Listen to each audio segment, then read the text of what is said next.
let's move on to a big topic, and that's Khabib missing weight. And man, as a matter of fact, I don't know if you remember one of our last shows, or it might have been our last show last week. The last thing you said, we were talking about betting, and you said, is somebody going to miss weight? And I said, yeah, but I didn't think it was going to be the main card. Now, I've heard you and Gil talk about this. Randy Couture, he texted me and was like, God, I can't believe, why did Khabib miss weight? Well,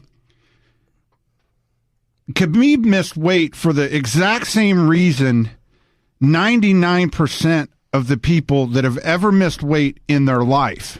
He broke. Yeah, man, that you cut a ton of weight. You cut a ton of weight, and you're in absolute misery. So I read his manager, Ali, came to the room about 3:30 in the morning, and Khabib's dying. Well, it looks like he's dying because that's what it feels like, right? Sure. I mean, when you're, what's the worst cut you ever had? Yeah, well, the worst, the most, let's put it this way. The most weight I ever cut, I had to lose 17 pounds in 22 hours. However, the most painful cut I ever had, I lose 12 pounds in 4 hours. But yeah, so listen, here's the way this works. For people that don't understand, and I do not want to be part of the let's pile on Khabib. I don't believe in kicking a guy when he's down. The reality is very bad for Khabib. This was an opportunity missed. The disclosed pay came out. He had a bout agreement for $500,000, $500,000 just to make weight and walk to that ring regardless of the outcome. And it was stated that whoever won that fight was going to be fighting Conor, which is a seven-figure payday, opportunity, exposure, media, just all the fireworks that comes with that. So he lost out on everything. We don't need to pile on him. There's a side to this where you go, hey, what exactly happened here? Because it wasn't a short notice fight. This fight, we've been talking about it on this show for well over 8 weeks and closer to 3 months. He knew about the fight. He's missed weight before. He says this is his weight class. We've got to take him at his word. And, I like the precautions that were made. If Ali walks into his room and says, hey, we've got a problem here, instead of looking at that payday, because don't forget how it works for Ali. He gets 10% of whatever Khabib brings in. That's a $50,000 payday for Ali. And he did the right thing. He looked out for his guy, and they took whatever medical steps they needed to do. Let's just accept that because that's where we're at. It is hard to imagine what happened, though, because what do you do with him now? They would still love to have Khabib. Don't forget the politics of this. They go over, they get a Russian TV deal. 48 hours later, Dana White announces the winner of Ferguson and Khabib is going to fight Conor. He didn't then bring up the Russian TV deal, but it doesn't take a lot to figure out that Khabib being the favorite, who people thought was going to win, if he does, he advances to Conor, and that's going to be on the debut of this new network TV deal. All of that stuff is gone. What do you do with Khabib? When a guy misses weight, a lot of times in the past, you move him up a weight class. Kelvin Gastelum missed weight, boom, he had to go fight at 185. Now he's fighting Vitor again this Saturday at 185. Does that mean you can never move him back to 170? No. We saw Johnny Hendricks get, opportunities again and again, and he missed it again and again before they finally moved up. So what do you do with Khabib? Because if you were to tell me he's a 170-pounder, I'm not sure he is. He doesn't quite have the height for it. He's never fought at that weight class. His size does matter, particularly with his game and getting that top control and keeping that pressure and keeping guys pinned down. A lot of that is, most of that is his skill, but there is a large part to do with how big he is when he gets into the ring.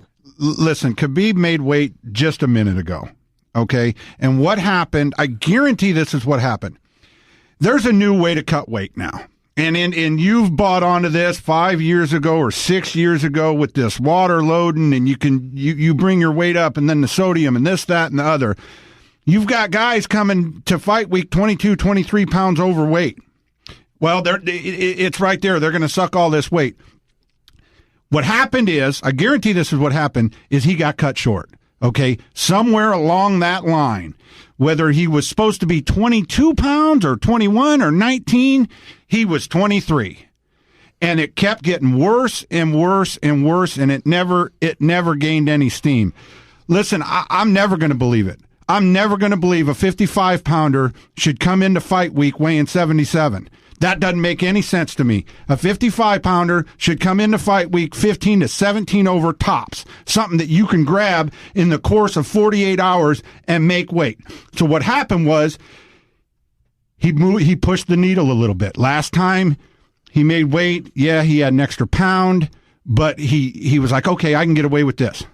I can cut it all. It's false security. It's false security. I haven't seen the performances increase with this water load BS this entire time it's been going on. Find me a guy cutting weight in the sauna and show me he's not performing at just as good as the guy water loading to hell and gone. Yeah, maybe. I mean, so I think we differ on opinions there. Look, I think if a guy is in a sauna to dehydrate, he doesn't know how to cut weight. I think if a guy puts on plastics, the old school way that you and I and all of our peers did in the wrestling world, if he's putting on plastic, he doesn't know how to cut weight.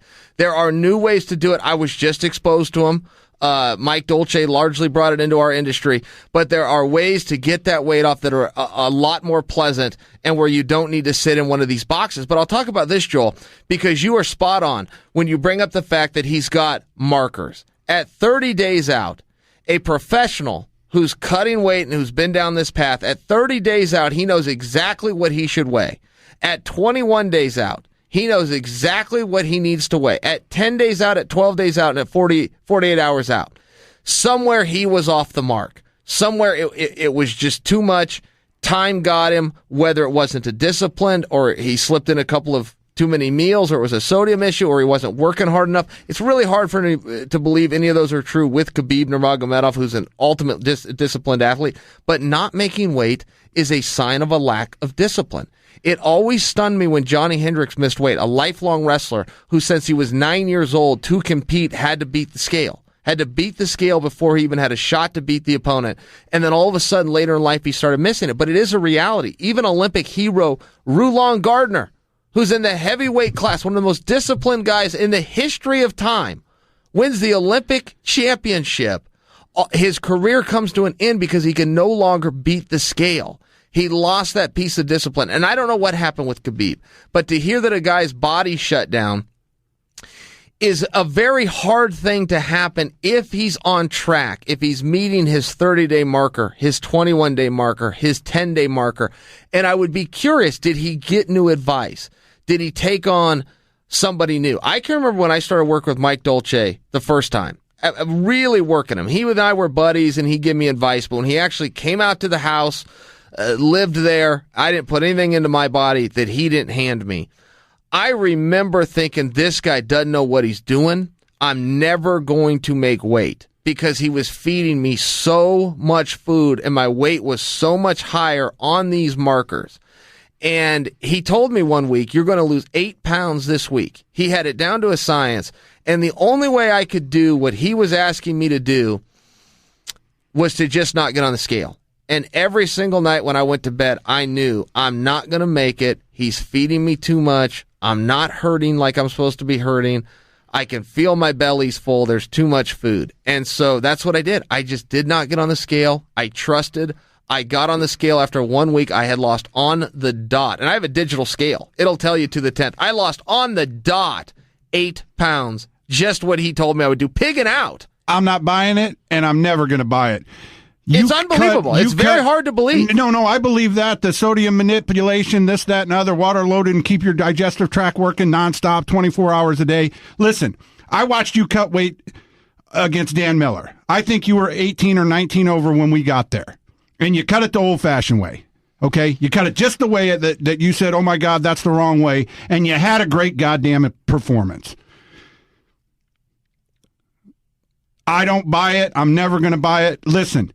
There needs to be a weight class between 155 and 170. There just does. Okay? I don't think that's the case with Khabib. I think he got cut. He got caught. He mismanaged it. Listen, when you cut to Miller, anytime that you cut to 185, if I came to your room at 3:30 in the morning, I guarantee I could have talked you into going to the hospital. Sure. Yeah, no, I hear your point on that. I've never been to the point where it's just hard for me to relate to, I guess. That's why I'm kind of staying out of it, and I don't want to weigh in. If you're dealing with a guy's health, and if you're dealing with a guy's health, as soon as the guy says, you're dealing with my health. Okay, as soon as a guy raises his hand and says, I can't do it anymore, the gig is up, you take him to the hospital, you rehydrate him, you call the fight off. It just is hard for me to imagine ever doing that. No matter the discomfort, the pains, no matter what, it's hard for me to relate to that. You just get it done. You just make the weight. I've seen guys, I watched Ryan Henry's dad break out a buck knife at the junior nationals and start sawing off chunks of his hair to try to make weight. I've seen a guy go in and give blood because a pint of blood was 1.8 pounds to make weight. I've seen guys do these things. Those are horrific tales to some people, but I do come from the mindset of if you said you're going to make the weight and you signed a contract, you make the weight. So what happened in Khabib's situation, I really don't know, but for anybody that takes any pleasure in piling on the guy, they need to take a step back and just say, wait a minute, this guy paid. This guy paid his dues. He lost an opportunity. He lost $500,000, and he likely will never get that opportunity back. Now, with that said, Joel, if Tony Ferguson gets hurt, Khabib could be right back in. Here's what I want to speculate and tell you. Let's switch gears off of Khabib real fast, or off of him missing weight. Here's what I think's going to happen. This is an outside-the-box prediction, and if it comes true, I'm going to look like a smart guy, so I want to make it for that very reason. Here's your 4 players at 155 pounds right now. Conor McGregor, Nate Diaz, Khabib, and Tony. We as fans have been promised the Tony and Khabib fight. The UFC spent millions of dollars marketing that fight. I would like to see that fight preserved. There's another school of thought is, nope, the time came and went. Tony Ferguson by default moves on to Conor. Hold on just a second. We were promised Khabib and Tony. We were promised that'd be for the interim title, and a lot of money was spent on that fight. I'd like to see that fight stay together, personally. Those guys are going to fight. Whether it's next or it's down the road when Khabib gets his weight up, they're going to fight. So I would like to see the marketing and the money and the enthusiasm that's already out there preserved, and I would like to see that fight rescheduled another date, which leaves you by default of players, Conor McGregor versus Nate Diaz. Now, you and I are fans of rubber matches. We believe they should happen. That's because we're fans of the history of the sport. And we go back to boxing, not just our sport of MMA. We take our cues from boxing. Anytime guys have split, they go into a rubber match. For some reason, the rubber match with Nate and Conor was just kind of taken off the table. And I was always confused by that, going, well, wait just a second. There's plenty of excitement here. There's plenty of reason to redo that. Nate he got his victory in very decisive fashion. Conor came back, did what he needed to do, but before they raised Conor's hand, I didn't know whose hand they were going to raise. It was that close of a fight. Now you've got Conor with the title at 155. You got Nate sitting out there. You got the other 2 players, Khabib and Tony. I don't think it's a foregone conclusion that we just move Tony into that spot. I think we make our word good with Tony, which is you're going to fight Khabib, you're going to fight him for the interim title. The fans get what they want. We just have to do it at a different date, which brings you Diaz-Conor. Now, the only way my prediction and what I laid out for you as a map there, the only way that becomes true, Joel, is if you can get Khabib and Tony together before Conor comes back. Because for this to work for Tony, to sell this to Tony and make him go, okay, everything has to be the same. He's got to get the same money, the same opponent, the same weight class, and the same opportunity, which is the interim title. So if Conor comes back before Khabib can fight Tony, now Khabib and Tony are no longer fighting for an interim title. So now the deal is different with Tony, and I think you get some pushback.